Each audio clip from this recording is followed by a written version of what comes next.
Hey, what's up? I want to talk a minute about habits today. I've noticed when a community member needs us, we have the new habit of becoming keyboard warriors. So I would suggest that we go old school, get off the keyboard, get on our knees, and become prayer warriors. So instead of 600 comments, let's say 600 prayers. Sometimes we got to get out of the way and let God. So that's thought number one. Thought number two has to do with fasting. So I accidentally broke a fast today. I have a habit. When I'm cooking food, I take a bite. And I did it this morning. I was making eggs for my kids. Took a bite, broke my fast. So there's my habit. That's a fat habit. So I've been fasting for 9 months. I've been eating while I cook for 46 years. So old habit is what's getting me instead of the new habit. So I wanted to show you, since I broke my fast, what you can do if you're thinking you need to break your fast. Step one, grab a coffee. So caffeine in coffee does make you feel full, takes away hunger, plus coffee itself fills up your stomach.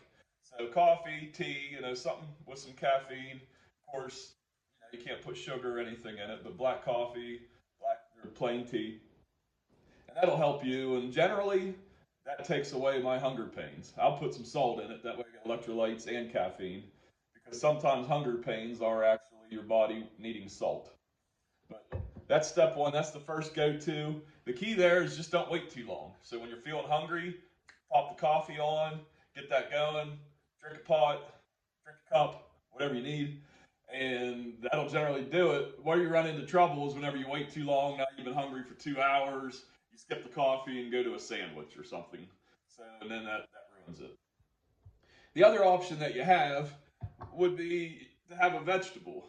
So here I made squash. So I just want to talk about how to do it real quick.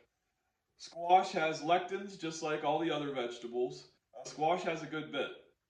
The lectins are proteins that basically act as natural pesticides. So they aren't good for us. In order to decrease the amount of lectins, you need to wash your vegetables. So I'd always heard about washing my vegetables. I just thought it had to do with dirt. And to be honest with you, I didn't do it. So I generally cook them, so I figure, well, I'm cooking the dirt. However, the lectins are on the skin for the most part and in the seeds. So for my squash, I hollowed out the seeds and I washed it before I cooked it. So that reduces the lectins by a lot. So that's the key to making vegetables. So you want to wash off. Now this is out of a garden. So if this had chemicals on it, you're also washing that off. The other key is that I cooked it in olive oil and butter.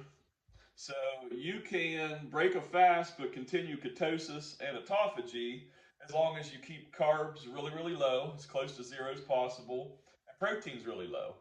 So a whole bowl of squash here would be maybe 3 carbs and 2 protein.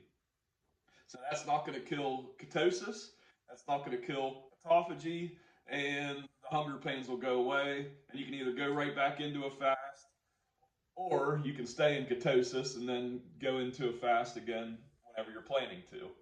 So just some tips on how to keep yourself in autophagy and ketosis, even if you absolutely have to break the fast.